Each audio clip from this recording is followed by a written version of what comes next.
కానీ ఇక్కడ ఇది మొత్తము వ్యవస్థనే, వ్యవస్థ, పరిపాలన విధానాల్లో మార్పులు తీసుకొని వస్తే అది జరిగి ఇవి ఇవి ఏరో ఇవాళైతే రేపటికి అయ్యేవి కావు. ఒక పరిణామ క్రమంలో జరుగుతూ ఉంటాయి. ఒక అభిప్రాయం ఏముందంటే మీ మీద పబ్లిక్‌లో బీఆర్ఎస్ అధికారంలో ఉన్నప్పుడు బీఆర్ఎస్‌ని తిట్టి కాంగ్రెస్‌కు అనుకూలంగా వ్యవహరించిండాయన. ఇవాళ కాంగ్రెస్ అనుకూలంగా ఉంది. కాంగ్రెస్‌ని తిడుతూ మళ్ళా బీఆర్ఎస్‌కి అనుకూలంగా చేస్తారు. లేదా బీజేపీకి అనుకూలంగా ఉంటాడు ఈయన అని అంటున్నారు.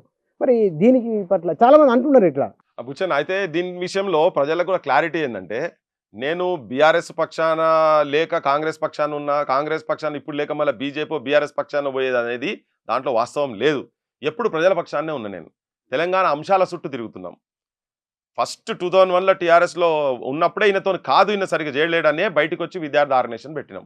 ఆయనతోని అప్పటి నుంచే ఫ్రిక్షన్ ఉండే.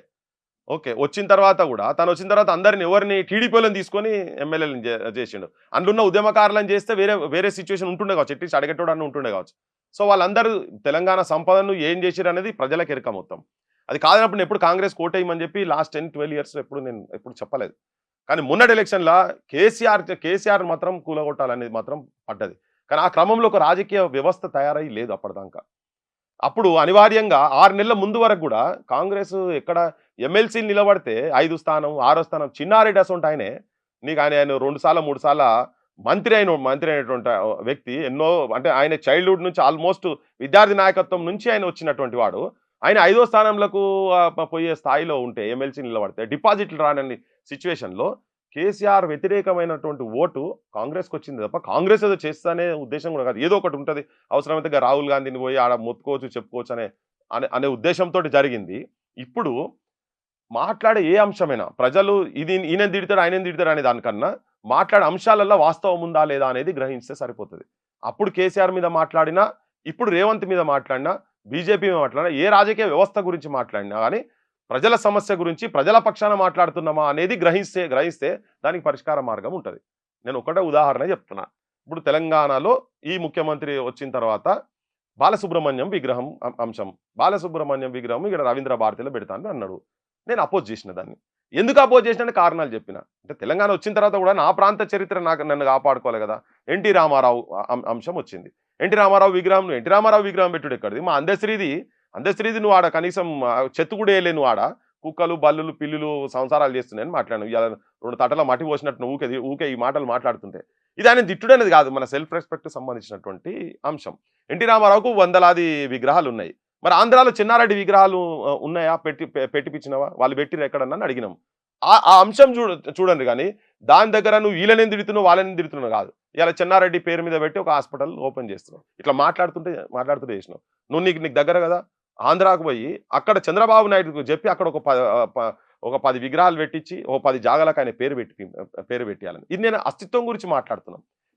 ఈ ప్రాంత అస్తిత్వం గురించి ఇక్కడోళ్ళ గురించి. ఇక్కడ ఉద్యోగాల గురించి మాట్లాడుతున్నాం. ఎందుకు నువ్వు 2,00,000 ఉద్యోగాలు ఇచ్చేదుంటే పృథ్వీరాజ్‌కి పని లేదు కదా! నువ్వు వచ్చిన సంవత్సరం 2,00,000 ఉద్యోగాలు ఇచ్చేదుంటే జూన్‌లో నువ్వు ప్రతి జూన్ 2కు నువ్వు జాబ్ క్యాలెండర్ అన్నావు. నువ్వు జాబ్ క్యాలెండర్ ఇచ్చేదుంటే పృథ్వీరాజ్‌కి పనే లేదు. నువ్వు జాబ్ క్యాలెండర్ ఇయ్యలే. తర్వాత ఇంకోటేంది వీళ్ళు మాట్లాడుతున్న వాళ్ళు లాఠీ చార్జ్ చేసుడు, ప్రజాప్రభుత్వం అనుడు, వాళ్ళని బూతులు తిట్టుడు. నిన్న మాట్లాడుకుంటా కూడా నిన్న వరంగల్‌లో మాట్లాడుకుంటా కూడా మీరు ఇంతకుముందు తెలంగాణ ఉద్యమం అప్పుడు తిరిగినప్పుడు కేసులైనయి. మళ్ళీ ఇప్పుడు కూడా మీరు జాగ్రత్తగా చదువుకోండ్రి. లేకపోతే మళ్ళా కేసులైతాయి అని. ఏంది భయపెట్టించుడేంది?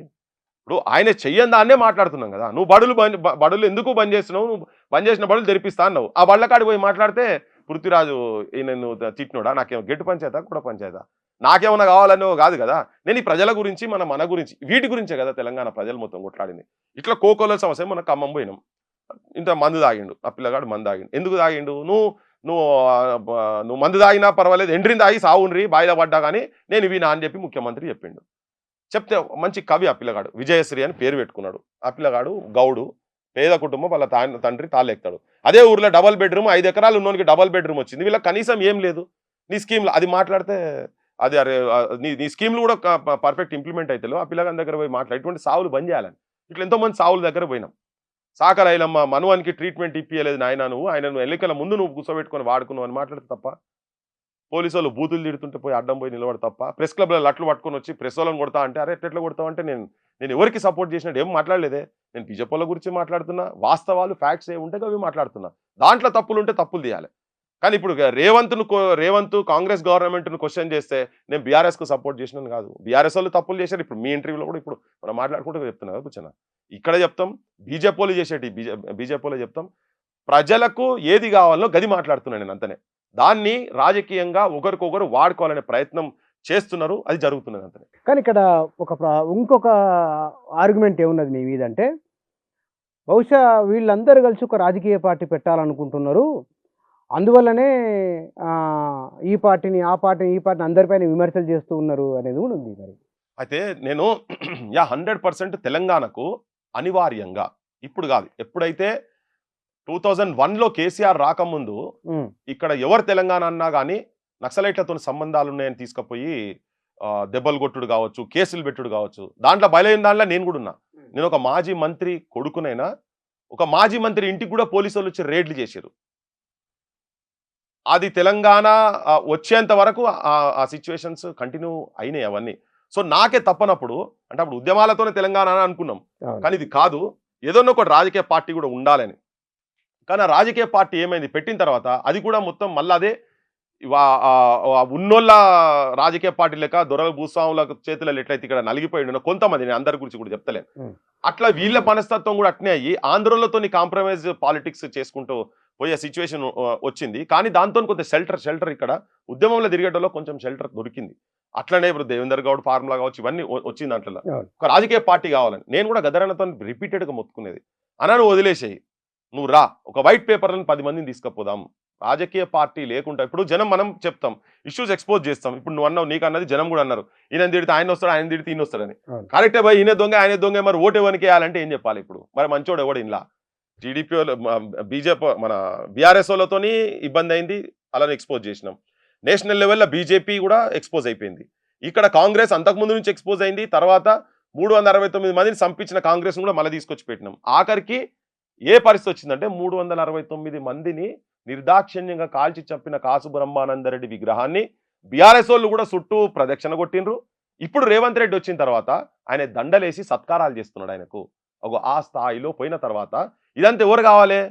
రాజ్యాధికారంకి వస్తేనే తప్ప, అంబేద్కర్ చెప్పినట్టు political power is the master key అన్నారు కదా, అది వచ్చినాడే మనం అక్కడ పోయినప్పుడు ఏదైనా ఇంప్లిమెంట్ చేయొచ్చు. ఇలా నాకున్నది వ్యక్తిగతంగా, ఎస్ నేను కాసు బ్రహ్మానందరెడ్డి విగ్రహాన్ని ఇక్కడికి వెళ్ళి పార్సల్ చేసి పంపిస్తాం, అడిగి ఆంధ్రాకి పంపిస్తామని. నీకు ఆ ఆలోచన రాలు, ఒక విగ్రహం గురించి కాదు అనేది. తెలంగాణ సోయి, తెలంగాణ ఆలోచన, తెలంగాణ ఆత్మవంచన జరగొద్దు. ఇప్పుడు రోషయ్య విగ్రహాలు వస్తాయి, నేను రోషయ్య విగ్రహాల దగ్గర నువ్వు ఆ కులాన్ని మచ్చిగా చేసుకుంటేందుకు అనుకున్నావు అనుకో. భూపతి కృష్ణమూర్తి గారు అన్నారు కదా, సేమ్ కొమటాయన, ఆయన కూడా కొమటాయనే, మరి వారి విగ్రహాలు ఎందుకు పెడతలేవు ఇక్కడ అని చెప్పని అటువంటి అడుగుతున్నాం. ఇలా సర్వారెడ్డి ఆయన దగ్గర ఉన్నటువంటి వాళ్ళే ఇలా 69 యాజిటేషన్లో కాల్పులలో చనిపోయింది ఆయన. అటువంటి వాళ్ళే, అంటే వాళ్ళ ఐడెంటిటీ లేకుండా నువ్వు ఇంకా ఈ ఐడెంటిటీ తీసుకొచ్చి ఇక్కడ పెట్టి ఎందుకు చచ్చిపోయారు అనే వచ్చినప్పుడు మన ఎంప్లాయ్మెంట్ గురించి 600 జీవో తీసుకొచ్చి నాశనం పట్టించినటువంటి ఎన్టీ రామారావు ఇలా గొప్పగా చెప్పుకుంటారు. మన ఉద్యోగాలు సూపర్ న్యూమరీ పోస్టులు క్రియేట్ చేసినా కానీ తీసుకొచ్చి పెట్టాలనుకుంటారు. నువ్వు వాళ్ళే తీసుకొచ్చి పెట్టినప్పుడు మరి రేపు పొద్దుగాల ఈ మార్పు అంతా ఇంకా ఇప్పుడు పాలకుడు రేవంత్ కరెక్ట్ ఉండేది ఉంటే ఇలా కాసు బ్రహ్మానందరెడ్డి విగ్రహంకి ఆయన మనకు ప్రజలకు అవమానం జరగకపోవు కదా. ఆయనకు సత్కారం చేసినాం అంటే ప్రజలకు అవమానం కదా. ఎన్టీ రామారావుది విషయం కూడా అంతే కదా, సేమ్ రోషే విగ్రహం కూడా అంతే కదా. రేపు పాలకులు కనుక నిజమైన తెలంగాణ ఆత్మ ఉన్నటువంటి వాళ్ళు, లేదు అమరుల ఆత్మసాక్షిగా నా తెలంగాణ బాగు చేసుకోవాలనేటువంటి వాళ్ళు ఉండేది ఉంటే ఇటువంటి అవమానాలు జరిగాయి. బయటి ప్రాంతాలకి వెళ్ళి వచ్చి ఇప్పుడు కబ్జాలు చేసే పరిస్థితి మాత్రం ఉండదు. భూములు క్లియర్ కట్గా చూసినాం కదా, మొన్న సినిమా స్టార్లు ఇట్లా భూములు కబ్జాలు చేసుకుంటారు. ఒక్కటి కొట్టి మొత్తం అన్ని మేమే చేసినాం అన్నట్టుగా ఆ నాగార్జున ఎన్ కన్వెన్షన్ ఒక సైడ్ కొట్టేసేసి మిగతా కాంప్రమైజ్ అయి కూర్చున్నారు కదా. ప్రభుత్వాలే 66 చెరువులు కబ్జాలు చేసుకుని అలా బంగ్లాలు కట్టిరు, పెద్ద పెద్దోళ్ళు ఫామ్ హౌజులు కట్టిండ్రు, ఇల్లీగల్గా ఉన్నారు, అసైన్డ్ భూముల మీద కబ్జాలు చేశారని ఈయన కూడా చెప్పిండు కదా. 25 లక్షల ఎకరాలు లాస్ట్ గవర్నమెంట్లో అన్యాక్రాంతం జరిగింది అని చెప్పని చాలా అటవీ భూమి దేవుని భూమి కాడికెళ్ళి పోయిందని చెప్పిండు కదా. మరి ఒక్కటన్నా ఒక ఎకరం అన్నా గవర్నమెంట్ ఇగో మేము పలానా దగ్గర తీసుకున్నాం అన్న కథ ఎక్కడన్నా చూపించే పరిస్థితి ఒక్క ఫామ్ హౌస్ అన్న పోయిందా? ఇది రేపు నిజమైన సోయినటువంటి వాళ్ళకి అనుకుంటేది ఉంటే కోడి చెరువుది ఇప్పటిదాకా కంప్లైంట్ చేస్తే కోడి చెరువు మీద ఇప్పటిదాకా యాక్షన్ లేదు. అది ఇప్పటిదాకా గవర్నమెంట్ టేక్ ఓవర్ చేయాలి, అతనికి మీద కేసులు పెట్టి పవన్ కళ్యాణ్ అంటే నేను బుక్కల వారాల్సిన పరిస్థితి తీసుకొచ్చి ముంగడ పెట్టినాం కదా. ఫెన్సింగ్ చేసుడు తప్పే అని చెప్తాడు రంగనాథ్, క్లియర్గా చెప్పిండు కదా. అందులో బండలు పెట్టిండ్రు, అందులో బోర్లు వేసిండ్రు ఇల్లీగల్గా, అక్కడ కన్స్ట్రక్షన్ జరిగింది. చెర్ల కన్స్ట్రక్షన్ ఎట్లా చేస్తారు? పట్టాలు ఎట్లా మారుతాయి? ట్రాన్స్ఫర్ కాదు కదా. మరి దాని మీద నువ్వు అధికారంలో కనుక ఇప్పుడు నా సొంటోడే కనుక్కున్నాడు అనుకో, ఉద్యమంలో తిరిగిన నీ సొంటోలే కనుక ఆడ మనం కూర్చున్నాం అనుకో, బరాబర్ దాని మీద యాక్షన్ చర్య జరుగుతుంది. సో అటు అనివార్యంగా ఇయ్యాల ఉన్న రాజకీయ పార్టీలన్నీ ఫెయిల్ అయినాయి కాబట్టి నేను వయసులో చిన్నోని ఉండే, అందుకనే గదరణతో మామూలు కాదు, నా ఒక్క గదరణ కాదు, విమలక్కలతో కావచ్చు, కూరరాజన్న సొంటోలతో కావచ్చు, మీరు ఈ పంతా వదిలేసి ఇంట్లో పడదాం. నేను ఎప్పుడు చెప్పలే, ఇప్పుడు నేను బహిరంగంగా చెప్పాల్సి వస్తున్నది. మొత్తుకున్న డిస్కషన్ చేసి ఒక్కటి మీరు పక్కకు పడేసేయండి, ఆ ఓటు బహిష్కరణ అనేది మీరు పక్కకు పడేసేది, తుపాకులు జర పక్కకు పెట్టుర్రి, మనం ఓటుతోటి రాజ్యాధికారంలోకి వచ్చి మనం అనుకున్నాయని చేద్దామని. ఇవాళ ఏమైనా మొత్తం మొన్న ఎవరెవరైతే వీళ్ళు కబ్జాలు చేసినటువంటి, ఎవరెవరైతే వీళ్ళు ప్రజలకు పంచినటువంటి భూములు కూడా మెజారిటీ భూములు ఇవాళ మళ్ళీ కేసీఆర్ వచ్చిన తర్వాత ఎవరి చేతులకు పోయినాయి, రేవంత్ వచ్చిన తర్వాత మళ్ళీ ఎవరికి పంచుతున్నాడు, ఇవన్నీ వాళ్ళకే పంచుతున్నాడు కదా. మరి అధికారం ఎవరి చేతులలో ఉంటే, అందుకని ఒక రాజకీయ పార్టీ అనేది తెలంగాణకు ఒక్క సమస్య గురించి నేను చెప్తలేను. ఇలా బయటికి వెళ్ళి వచ్చి కంపెనీలు పెట్టి ఇక్కడ వాళ్ళోళ్ళే అక్కడోళ్ళే వస్తున్నారు. ట్రైన్లో మీరు రైల్వే స్టేషన్కు పోనీ ఒక పిల్లగాడు మొన్న ఒక చిన్న తీస్తే బీహార్కి వెళ్ళి వచ్చే, ఆ నార్త్ ఇండియాకి వెళ్ళి వచ్చే ట్రైన్ మొత్తం బీహారీసే కంప్లీట్గా, యూపీ బీహారీస్ మొత్తం. దానికి ఒక్కొక్కరు ఒక్కొక్క తీరుగా ఉదంతాలు చెప్తున్నారు. ఇప్పుడు ఇక్కడ బయటికి వెళ్ళి వచ్చిన వాళ్ళు ఇక్కడికి వచ్చిన తర్వాత స్కిల్ సెట్ ఇక్కడ ఉన్నప్పుడు నౌకరే తీయాలి కదా.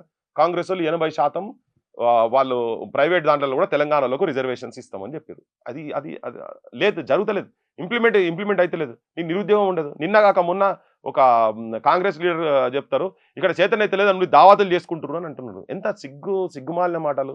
ఇంత దరిద్రమైన రాజకీయ నాయకత్వంలో ఆయనకు ఒక క్యారెక్టర్ లేదు, మన లేదు. బీఆర్ఎస్ ఉంటే బీఆర్ఎస్ ఉంటాడు, కాంగ్రెస్ ఉంటారు, బీజేపీ వస్తుంటే బీజేపీలో కూడా పోతారు ఇటువంటి వాళ్ళంతా.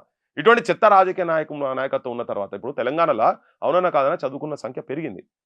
నువ్వు డిగ్రీలు పీజీలు చేసినోని తీసుకొచ్చి నువ్వు ఉపర్ పని చేయమంటే అంత ఈజీగా అందరూ వస్తలేరు. అందుకనే ఆత్మహత్యలు జరుగుతున్నాయి. ఫస్ట్ వచ్చినప్పుడు ఆయన ఏం చదువుతున్నాడో, ఏ స్కీమ్స్ నువ్వు తీసుకొచ్చి కళ్యాణ లక్ష్మి ₹1,00,000 ఇచ్చినా అనేది గొప్ప కాదు, పెళ్లి అది కాదు. నువ్వు కన్యాలక్ష్మి కాదు, నువ్వు పెళ్లి చేసుకుంటున్నా అంటే నువ్వు ఏ చదువు చదివినో దాని చదువు తగ్గట్టుగా నీ స్కిల్ సెట్ లేకుండా నేర్పించి ఒక నౌకర్ లెటర్ నీ చేతిలో పెట్టించేటువంటి రాజ్యం రావాలి తెలంగాణలో. అది ఆ సమస్య ఉంది కాబట్టి ఇక్కడ వైట్ పేపర్స్ అవసరం ఉన్నారు. తెలంగాణకు బరాబర్ ఒక ప్రత్యామ్నాయ రాజకీయ పార్టీ అవసరం ఉంది. నేను ఇప్పుడు ఒకవేళ నేను నాకు అక్కస్తోటో నేనేదో లేని దాన్ని ఉన్నది అన్నట్టుగా నేను చెప్పినా జనం నమ్మరు కదా.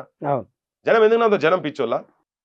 ఇప్పుడు నేను బడులు, ఈయన ఆలిషాన్ బడులు కడుతుంటే నేను అట్టెట్లా నేను కడతలేడని చెప్తే జనం నమ్ముతారా? నన్ను తూ అని ఉంచుతారు ఎవరైనా కానీ. ఇవాళ వాళ్ళు చేస్తారు కాబట్టి వాళ్ళని అంటున్నారు. ఇప్పుడు మేఘా కృష్ణారెడ్డిది ఒక చిన్న ఎగ్జాంపుల్.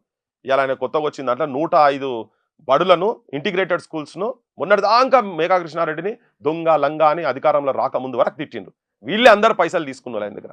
ఇలా మళ్ళీ 105 బడులల్లా నీకు మేఘా కృష్ణారెడ్డికే నువ్వు కాంట్రాక్ట్ ఇస్తున్నావు. బట్ అన్ని కలిపితే ఒక బడి 229 కోట్ల రూపాయలు. అంటే నువ్వు 105 బడులు అంటే దాదాపు 24,000 కోట్ల రూపాయలు, 24,045 కోట్ల రూపాయలు నువ్వు మేఘా కృష్ణారెడ్డికి పెడుతున్నావు. దీంతో చదివేంత 1,00,000 to 2 లక్షల మంది కూడా కాదు, కానీ టోటల్ ఎంతమంది ఉన్నారు? 80 లక్షల మంది చదువుతున్నారు. నువ్వు 25 లక్షలు, ఇంకొక 25 లక్షలు ఇంతకుముందు చెప్పినది 55 వేల కోట్లు పెడితే మొత్తం తెలంగాణలో విద్యా వ్యవస్థ మొత్తం సెటిల్ చేయొచ్చు. సో ఇవి మాట్లాడుతున్నావు అనుకో, ఇవి మాట్లాడితే నువ్వు పార్టీలు సపోర్ట్ అంటే ఎట్లా? మీరు అన్నది ఇందాక అంటే తప్పకుండా అన్నారు కదా, అంటే మీరు ఒక రాజకీయ పార్టీ పెట్టాలన్న ఆలోచన మీ మిత్రులు ఎవరున్నారు? మరి ఎవరు? తెలంగాణకు అనివార్యమైన పరిస్థితి ఉంది. తెలంగాణలో ఒక ప్రత్యామ్నాయ రాజకీయ పార్టీ, ఉద్యమాలలో ఉన్నటువంటి వాళ్ళు, తెలంగాణ సోయి ఉన్నటువంటి వాళ్ళు, ఈ తెలంగాణ పొద్దున్నేసే తెలంగాణ అనేది లోపట ఉండి ఉన్నటువంటి వాళ్ళే నిజమైన తెలంగాణ భూమిపుత్రులు కనుక ఒక రాజకీయ పార్టీ పెట్టాల్సిన అవసరం ఉంది. ఆ లైన్లోనే అడుగులు పడుతున్నాయి, చేస్తున్నాం. అడుగులు పడుతున్నాయి బరాబర్.